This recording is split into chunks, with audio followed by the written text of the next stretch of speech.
workshop agenda. All the items on the workshop agenda are for discussion. Number 6, presentation and discussion on the proposed FY 2027 tax rate. Ms. Carl.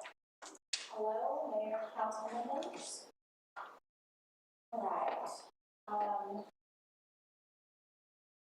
We received our tax rate calculation from the tax office back on July 28th. And based on the information that was provided, the taxable value increased by 6.61%, and our parcel count increased by 12.62%. The calculated no new revenue rate is 0.3921 per $100, and the voter approval rate is 0.4649 per $100. Since fiscal year 2020, Council has maintained a tax rate of 40 cents per $100 of assessed value. As such, staff used the rate of 40 cents to calculate the proposed revenue in tonight's budget that we'll be discussing. In your packet, I provided you a copy of the notice about the tax rates, which is the piece that was required to be posted on our website. We did that last week. It was due by Friday. It was posted before that. And then also the information from the tax office related to the types of parcels, the different properties, whether or not things are under review, the exemptions, all of those details. As far as the proposed tax rate goes, that's something that we'll be taking action on tomorrow evening. Does anybody have any questions about the tax rate or the calculation of the tax office?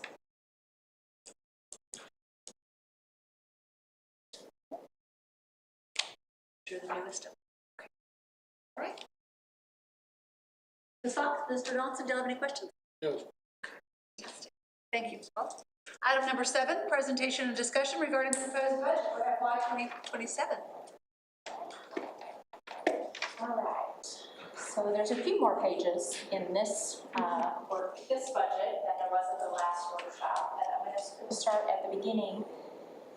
Any of the changes that we made, I've highlighted in here for you. So the note here. The first change, it's page 18 of your packet, page 2 of the budget document itself. That use of surplus funds, we were able to reduce that. Oh, let me go back to the top, the ad valorem.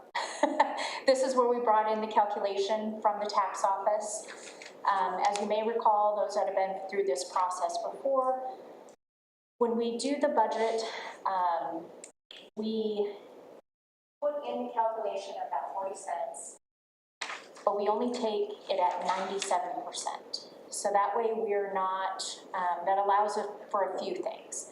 So what that does is it allows us to maybe not collect all of our property tax revenue, and also gives us a little bit of a buffer for any properties that might be under protest when people get their tax bills. So that's the number at the very top of the page. So since the last workshop, this one was increased slightly, so it's now $2,124,042. Then at the bottom of the page. Oh, yes. Page 1, y'all didn't put the figure for the general fund surplus and deficit because there isn't. It's right. It's even. Your revenue, if you look at your total revenues of $9,449,171, and your total expenses we have at $9,449,171. yeah, no change. So that summary page changed slightly, but the reason that it changed are because of these items that are in the worksheet, right? So we had an increase in the ad valorem. Our proposal on the use of surplus funds has dropped down, and remember, this use of the surplus funds is directly related to improvements at the park. Okay, so the park improvements are still in this budget at $800,000. If we keep those improvements at $800,000, the amount that would be needed from surplus based on this budget is $643,000. So if there are changes made in that park design that reduce that, the need for the surplus funds would be reduced as well. Okay, so moving on to page 20 of your packet. We had a slight change on health insurance, and that was just due to employee usage. There was somebody between last workshop and this workshop that had made an adjustment in their dependent coverage, and so we planned that for the future since it was in there. You'll notice on all of these, the workers' comp number changed. Remember, I talked a little bit about that in the last meeting about how I was still going to go in and adjust that rate to account for the discounts that we get with TML. So that number is reflected in here. Do we think we're getting the best for our insurance? Do you think we're getting the best price and best benefits? I think we are. Who did we shop against? Because we're going through TML. Who else have we shopped with? So as far as health insurance goes, this year we did talk to a broker about what our options would look like. One of the biggest factors in moving away from Texas Health Benefits Pool for our health insurance is, while we might get a really good rate in year one outside of the pool, in order to get back into the pool, there's a 2-year waiting period. The other thing that the other entities can't match are those other features that the pool offers. Like we have a feature in our health insurance called Lantern, which provides a variety of services at no cost to the employee. So they have no copay, they have no deductible. In turn, that helps us to be able to keep our rates down on our regular medical because those claims aren't hitting the medical. They're staying in that added benefit under Lantern. We also have an added feature under Next Level, which allows them access to Next Level urgent care centers 7 days a week, 9 a.m. to 9 p.m. at no cost. And there are some additional features that Texas Health Benefits, they look each year to roll out some new things, and there's some new things that will be coming in this next year. So when we looked at and talked to the broker about some of those other features, it's really hard to look at that long term and what that impact would be. So That 2 years, is that a hard fast rule, or is that just how long the line is? a hard fast rule. So it's a 2-part. So it's a 2-year waiting period, and then your loss ratio has to be 80%. Yeah, so there's a few things that come into play. And we know based on our utilization with the Lantern program and Next Level that if we didn't have those services available, our utilization would be. Did the broker suggest that, did the broker that you were talking to, did they indicate to you that we might be better to stay where we are? They certainly understood when we talked to them about the features that we have available with the pool. They definitely understood that we have some pretty good features. Yeah, it is something that we looked at. The ones I've seen switch are ones that have enough money to self-insure part of their plan. If you get to that point, I think there's real benefits, but I think the county does that, and I know that they pay significantly, the employees pay significantly less than what we pay. Yeah. So that was the point of my question, is curious, is A, are we shopping around? Because there's been years since I've been on council that we didn't shop around. And B, if we did shop around, what did we look like compared I'm not trying to compare to the county, I just want to compare to other plans to ensure that we're getting the best for our employees. So one thing you have to think about is our group size is only 40. So That's we're very ginormous to this little city. right? But it's little in terms of being able to have leverage in those benefits. And that's where taking advantage of the pool gives us a little bit of that leverage. The village has bigger numbers. Yeah, right. Is that because we're pooled with other cities or other entities? We're part of that, or are we just standing? So yes, so each group basically it carries its own set of circumstances with it, right? Like our utilization is just our utilization. But when they go out to get the rates from Blue Cross Blue Shield, we are all put into a pool. And if we, let's say that our utilization, like for what we pay in to our rates or for our monthly premiums, if we use more than that, if our premiums don't cover our actual cost of services throughout the year, the pool subsidizes that difference. So that works to our benefit. So if we had somebody who had a condition that caused us to go above and beyond what we had put in for our premiums, instead of that being a negative hit on our group individually, the excess in the pool helps to fund that. That's one of the big advantages of being in that pool. Yeah, just throwing this out there, is it possible, because we're a small city compared to others, is there ever an opportunity to join a pool, like, let's say Conroe, just throwing that out there, and work with them and all get those same rates for those higher rates because there's more people?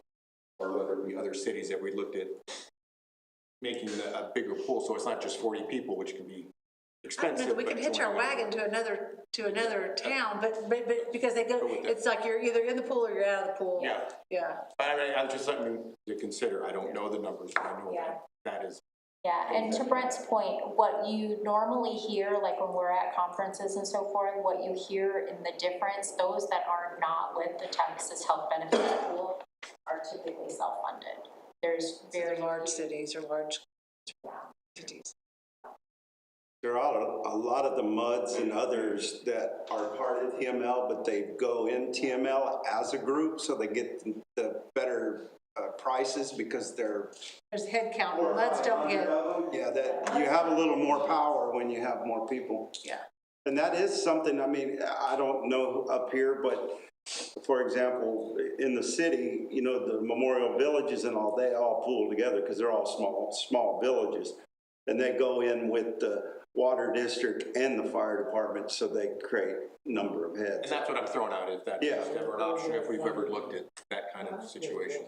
Yeah. So I think that's different in talking about with particular, like with firefighters. I know there are some rules surrounding that they can join together and be a bigger. All right, I mean, to derail you, I just want to make sure we're getting the best for our money. Okay. We do take a look at it. All right, then on page 21 of your packet, we have an increase here on the travel and training council line item. Ruby came to us and asked if we could increase that. We've just had an increase in council members who are taking advantage of the incredible opportunities that we have and like the TML conferences and so forth. So that's why that line item went up. Sorry, what page was that on? It's page 21 of the overall packet. Got it, okay. It's small.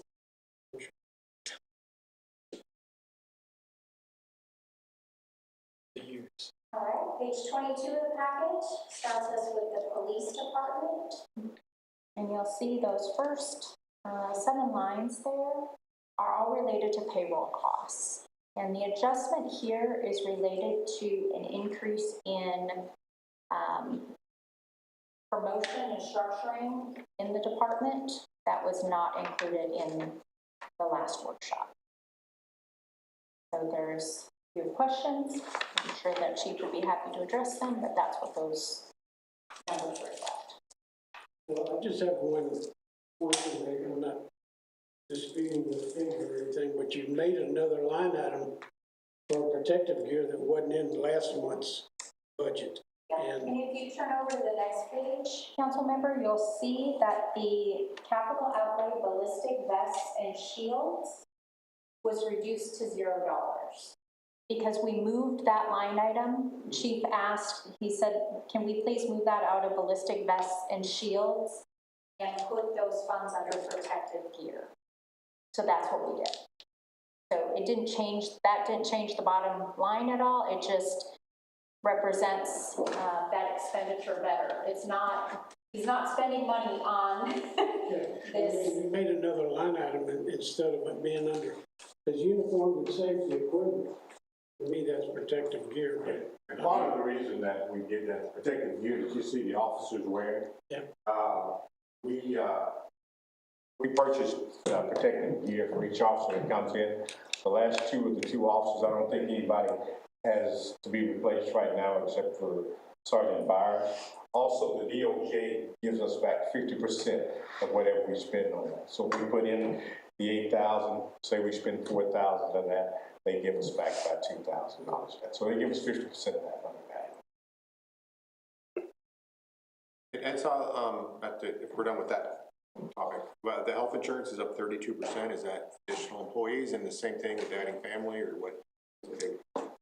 So, yes, remember, this was that item I talked about last time about how our anticipated increase in premium is 8%. But that 32% increase is over what was budgeted in this current year for what we're budgeting for next year, and that's based on actual utilization of our policies.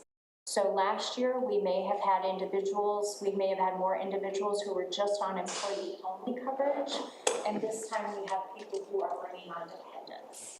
I want to clarify that. Yeah. To your point also, Stan, the uniforms and safety equipment, that line item is now seen in CCPD.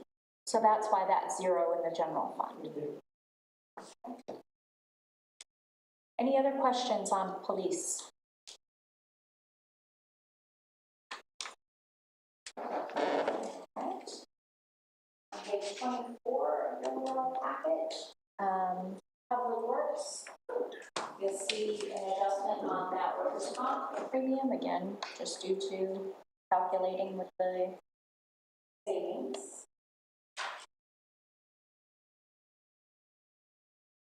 Nothing else in the Public Works budget change.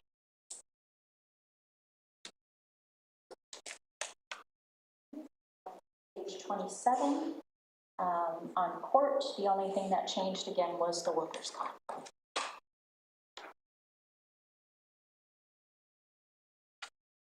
Any questions about the general fund? All right, moving along now to the water and sewer fund. The only thing that changed in the water and sewer fund, there are two items that changed. One, the workers' comp item. And then page 32, the transfer to debt service. And this was based on, I think I touched on it in the last workshop, saying that we would look at what our surplus projections were on the water and sewer side. And this is that debt issuance from this current year that will be utilizing impact fees to help spread that out over time. But this is the amount that we are looking at utilizing from the water and sewer department for the debt service increases next year.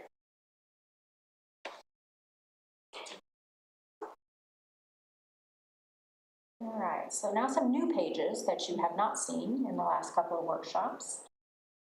And these are areas that are just informational, basically, because these are not operational funds. They are things that we have to pay, commitments that we have.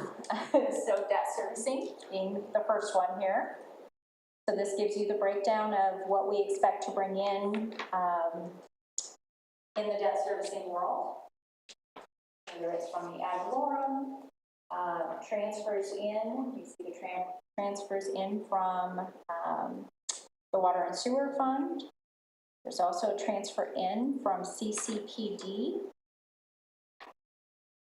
The idea with that, and we'll talk a little bit more about that when you see the CCPD budget, but the idea with that is that moving forward with the new building, in the anticipation of needing debt issuance to fund the build out of the building, this would be the projected CCPD's portion in this next year. So if there is no debt issuance, that transfer will never happen. But that's where that number comes from, because we have to show that we have the funding ready, yes. That CCPD had a larger portion for the building, or is that because you bring it out over years, or is it? So, right, so we're talking about a portion in the first year, and in all likelihood, in that first year will be, depending on timing of when we are able to issue the debt, would be, the ideal would be an interest-only payment in year one. So that would bring the payment amount down. So then on page 35, you see the amount that we have due in principal, in interest, and then are paying agent fees.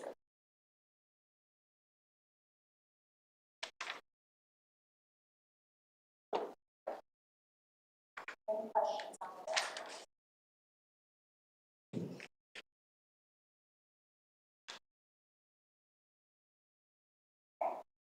It's doubled since '23. What was that? Our city has almost doubled in our budget since '23. So on the debt service side? Oh, just the whole picture, you know, income and everything, you know, our when I first started, it was like in the 5 million or right in the 5 million range, and now we're up in the 9 million range.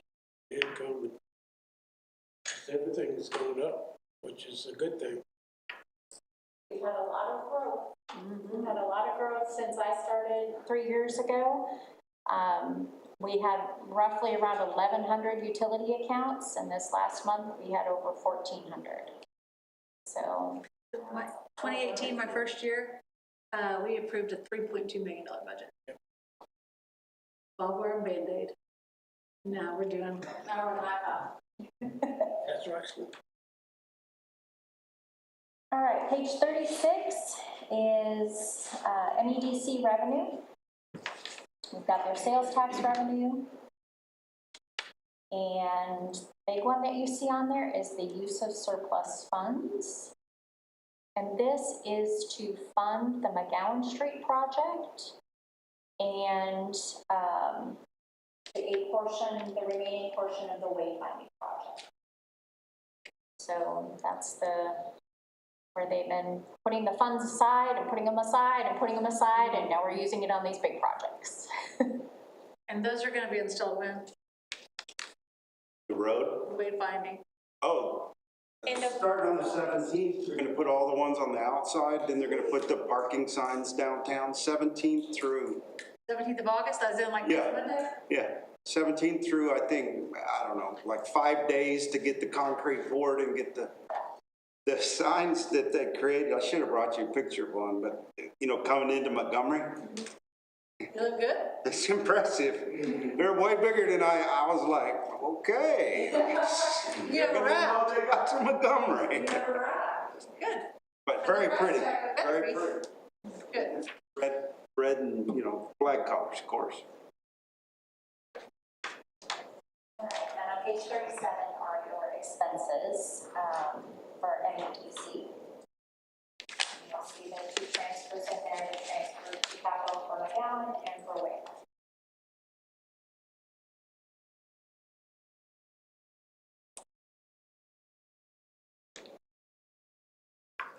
Any questions on the MEDC budget?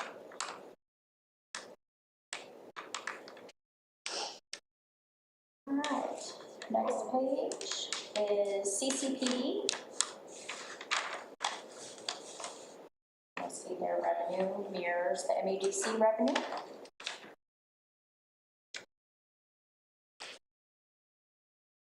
$39 is expenditures. And that's where you see that transfer to debt service number about the middle of the page. Again, in anticipation of debt issuance. Any questions about CC? Keith is here too.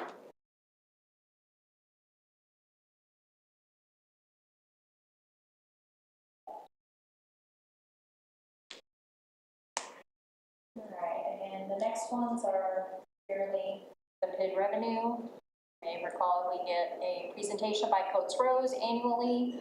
It talks about the PID revenue. This is set, it's been a set rate. Revenue comes in, revenue goes out. Right. Page 42 has the court security.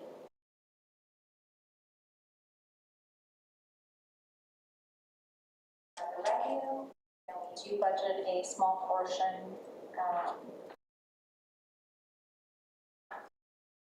for expenditures on the court security side.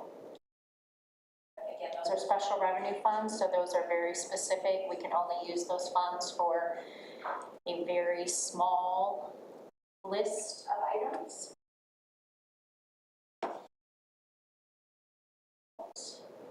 Page 44 is child safety fees. Revenues we take in, we don't have any expenditures.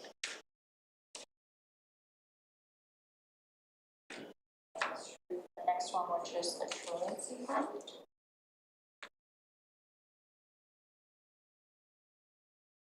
And page 46, the same on the jury fund. Page 47 is the projected revenue for court technology. And we do use a portion of that, those revenues to pay for court technology expenses. Again, like the security, they can only use for a limited number of things, and so there are some pieces of the Tyler Encode software that court uses that we expend to the court technology fund.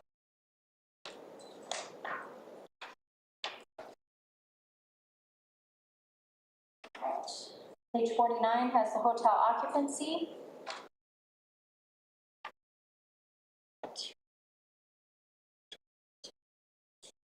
Page 50 are, we've been carrying an expenditure, just kind of a carve out. If we had an expenditure for tourism expense, this is where that would come out of. We did spend some of those funds in 25. We put that in there as an earmark.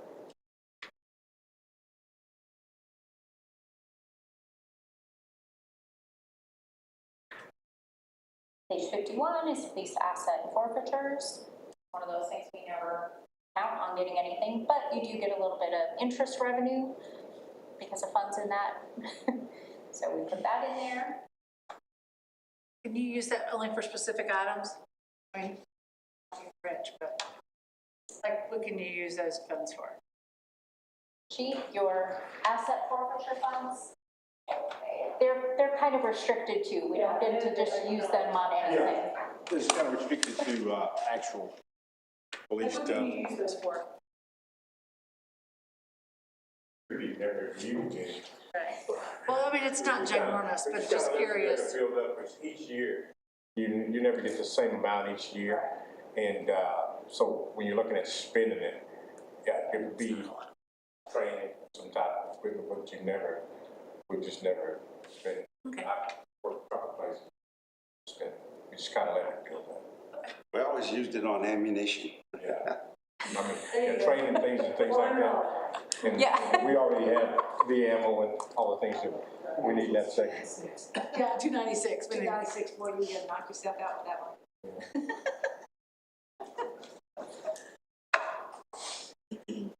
All right. Page 53 is shop with the cop. Oh, sorry. 52 is the shop with the cop revenue. And then the expenditure for the year.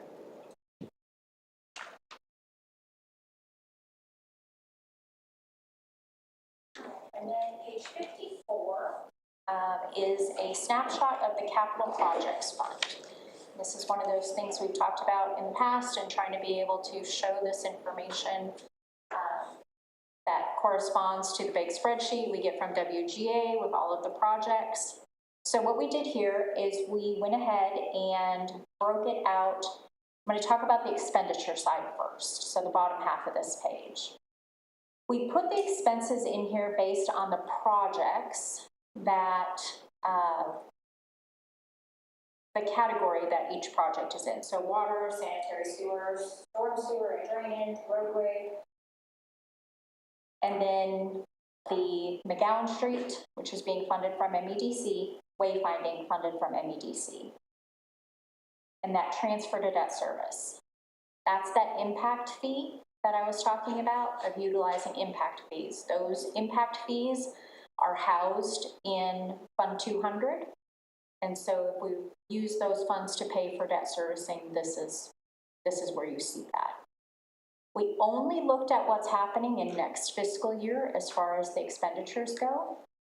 And in turn, at the top, we've only looked at the revenue projections in this next fiscal year.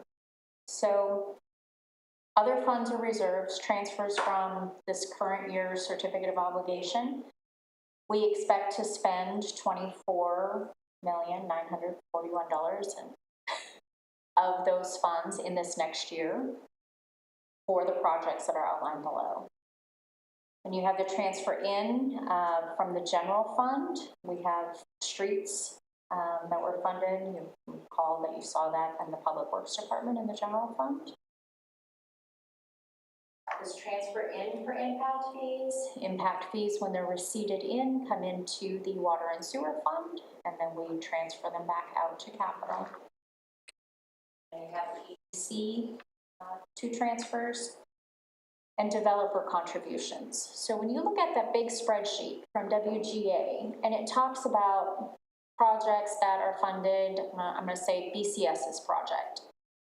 When BCS puts up their money into escrow to pay for the road improvements, that's considered a developer contribution.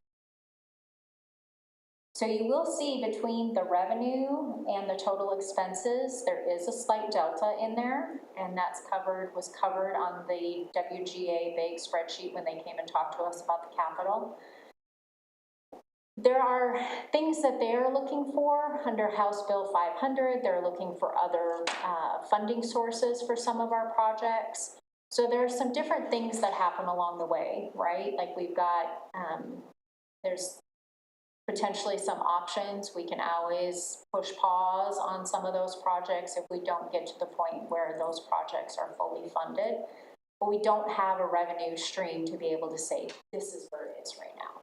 So it's not a huge delta, but there is a slight delta there. But again, we have some control over those projects that don't have an automatic tie to the revenue and expenditure. Any questions on that? All right, well, that workshop budget that was given to you this evening is the same one that will be brought to you tomorrow night as the proposed budget that will be up for consideration. And that proposed budget would then be what is posted on our website for the 30 days. That gives us that 30-day waiting period before you can take action to adopt the budget. Any questions?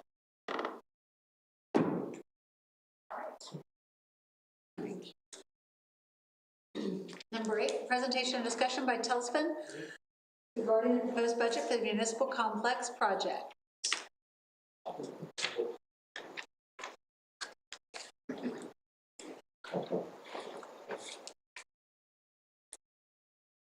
I'll help you guys get started so you're not just, rough. I'll give you a little help. Intro.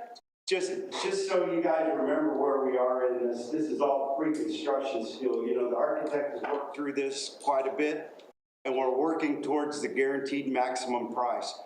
And the information that they're going to give you is working towards that guaranteed maximum price. And between now and then, we're gonna bring a lot more information to you. You'll be able to look at it, look at how much it costs, and then decide whether the guaranteed maximum price is where you want to be, if all the things that we've added in or taken out, or all of that works. And that's what they're going to talk about tonight. Thanks for having us. I'm John Stevens, the architect, with Ezra and Sam from Tellepsen. Just wanted to give you kind of an update as to kind of where we're at and how we got to where we're at. If you guys remember, my team back, we were kind of proceeding, we gave a concept budget of $10 million, I believe back in 2025. I just wanted to run through that because I want everyone to be kind of clear as to what a concept budget was. That was a budget that my team put together that was based upon, based rough floor plans, early design floor plans and early design elevations, and a couple pretty renderings that we put together. So that didn't have CM fees, because at the time we weren't going down the CM route, So I just wanted to paint that early on picture. And since Tellepsen was hired on, and that initial concept budget was presented, we've been working through a lot of different design options, and some adds to the project.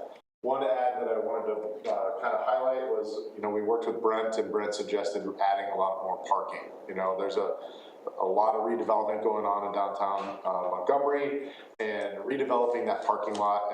If anyone's been in that parking lot, the parking lot kind of is very steep, drains down to the middle, and it doesn't have enough parking. So by code, we needed more parking, but Brent asked us to explore expanding that parking lot to maximize the amount of parking that we can get onto that site.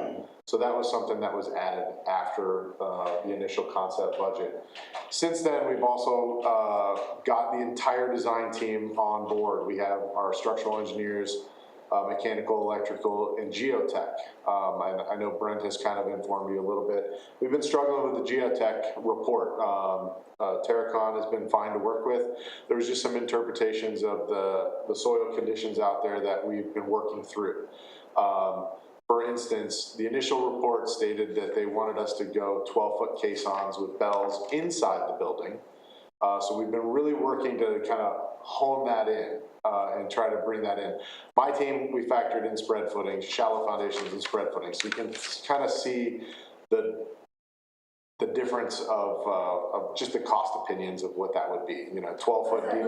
For the layman's terms, so. A shallow foundation would go down 1 to 2 feet, maybe 3 feet. A caisson would be 2 feet in diameter, going 12 foot down with a bell so that it prevents the uplift from the soil. So definitely a lot more concrete and a lot more, and trying to do that inside the building and miss all the grade beams that are in there, it's definitely a little bit more challenging.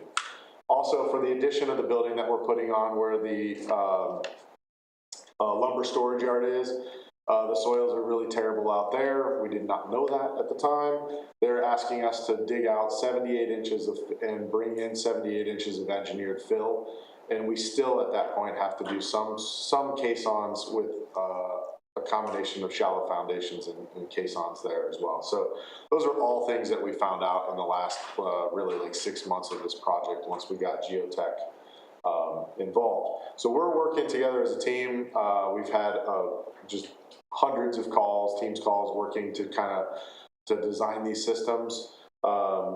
Some of the things that we're working on, currently exploring right now, are kind of cost, not value, I hate to say value engineering, but cost options for certain systems within the buildings. The initial schematic design narratives that some of the engineers that was just the starting point.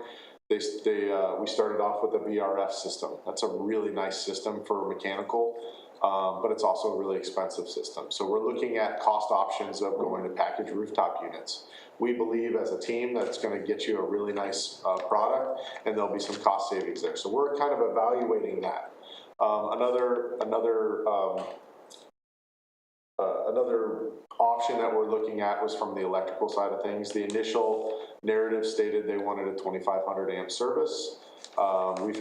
These guys have had lots of conversations with electrical contractors. Our electrical engineer has since designed the systems, and we're exploring going down to a 1200 amp system, which also then brings the size of the generator down. So there's a major cost implications there. So we're having quite a bit of conversations we don't quite have the GMP yet.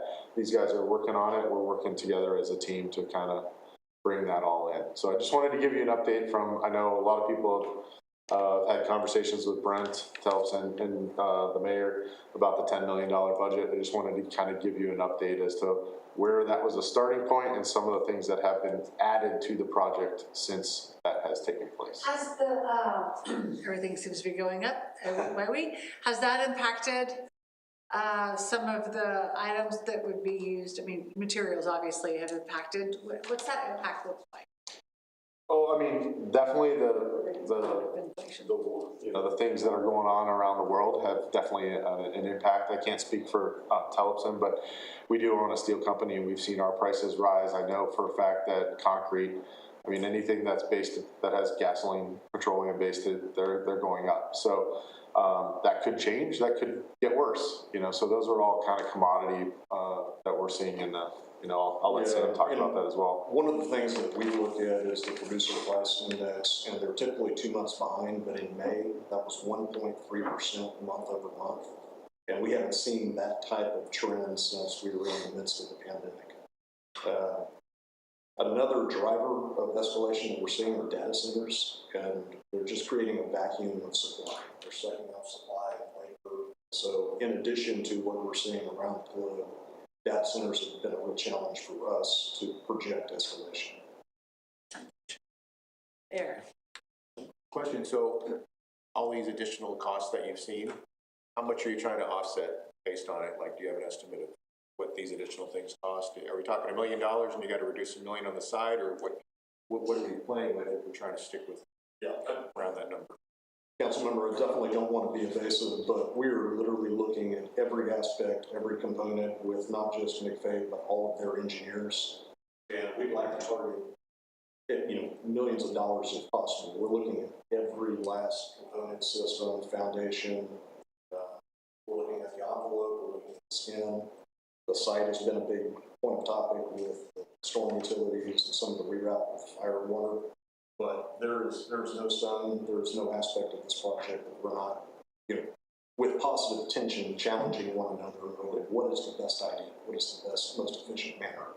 Yeah, I know we've had conversations, certainly as a team, but we're preparing a list so that we can get your guys' input on which options you guys would like. I mean, again, this isn't my building, it's not Tellepsen's building, this is your building. So we are gathering all the information as possible, and we want to present you with the options, so that if you guys really want a VRF system, these are the costs. And they're working with mechanical subcontractors or mechanical engineers.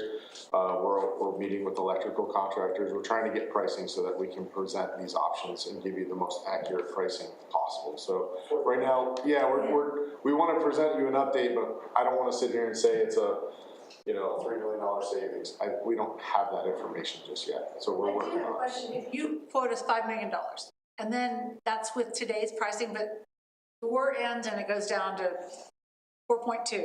Do we get to see that goodness and recognize that? Absolutely. Okay. Yeah, dollar for dollar, whatever we don't need, you get that year. Okay. I thought we were coming to the meeting tonight to actually see a figure, so we're not really going to see a figure, are we? Tonight.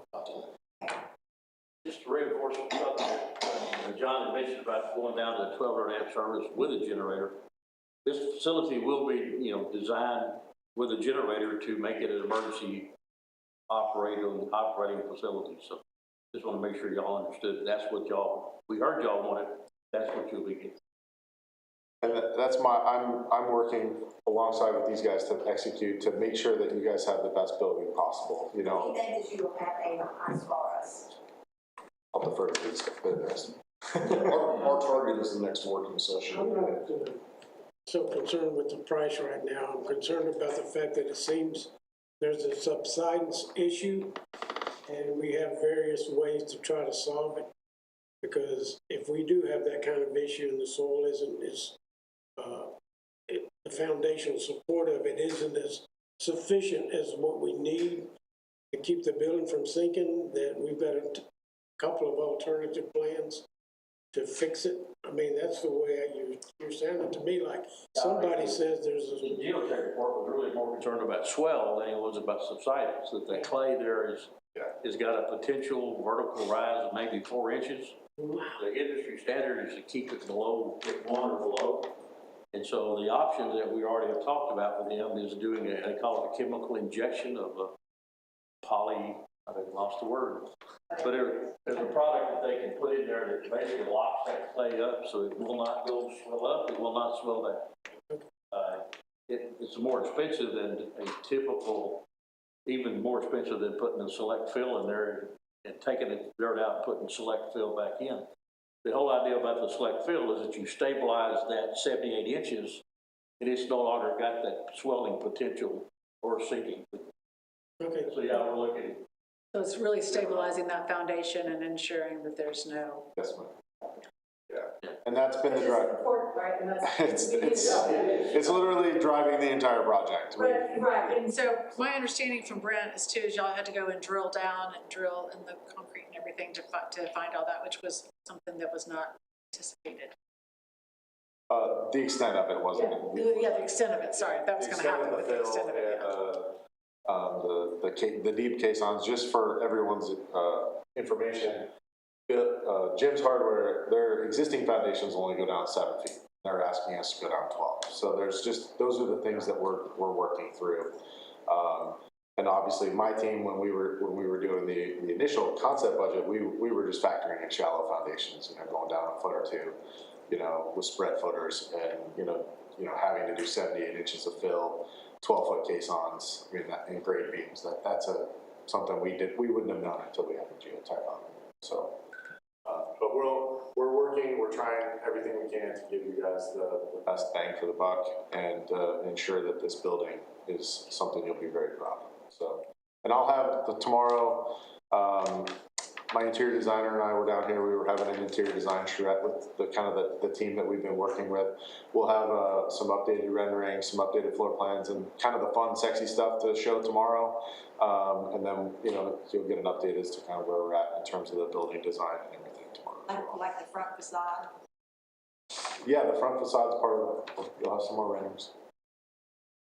And you said next working session, your finances, or what are you saying that we're anticipating that? Get the prices? 3 to 4 weeks or so before we. Yeah, we're gonna schedule another one, and the idea is, with all these different things, challenges that we've come up with, before we get to the GMP, this is the part where you guys get to look at this data, tell us how to proceed with it. Do you want this? Do you want this? How much it costs? There's a lot of cost decisions in here before we just say, here's the price, because there are options, and that is the beauty of the way this works, because they're the construction managers, but you guys get a vote as we go. The parking lot thing, I did that, after the fact, because I heard it from the community, we need more parking, so it's in there. That doesn't mean we have to do it. It's expensive, but, there are some options. Are you talking about going out into that green space and stuff? Yeah, expanding it and then fixing the problems that we have. It would be repaving the entire thing, basically. That's expensive. Yeah, it is expensive. But one of the way to look at it is we have to reroute a lot of the utilities anyway with the building. So there's going to be significant part of that parking lot that's going to be torn up anyway. So the time to do that would be when this. A whole fresh one. Yeah. So.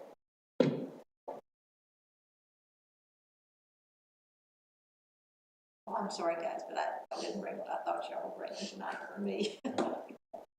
But we'll see you in what, 3 weeks? Yes, ma'am. Any other questions so tomorrow night we'll actually get to see all the materials that you're going to be We had most of the materials are in the next room over there. My interior designer Jenna Walker will be here. She'll be kind of co-presenting. She'll run through some interior renderings, again, these are all preliminary, nothing set in stone. But we wanted the point of today was just kind of a working session a little earlier. And tomorrow we'll be presenting kind of where we're at, concept on the interior. So I think tomorrow you'll really get a sense of like where we're at, you know, and it's pretty exciting to start to see some of the interior renderings pop. So, yeah. Get our eyes, get it on our mind. Much like what we just talked about providing the BE options, you know, we want feedback. You know, I've said this all along. We want feedback on the interiors. If you absolutely hate it, great. What would you like? You know, and there's things that you like. We want to know that and how we can kind of carry that through the rest of the building. So. Great. Thanks. Ms. Fox, Mr. Johnson, you all got anything? Thank you. Thank y'all. Closing agenda, item number 9, council inquiry. It'll be another workshop, just like tonight, to Plan, because we'll have a lot more data and a lot more different prices, you know, because we really want to get, like, there's some options on the generator, there's some options on that, so you need to see what that looks like.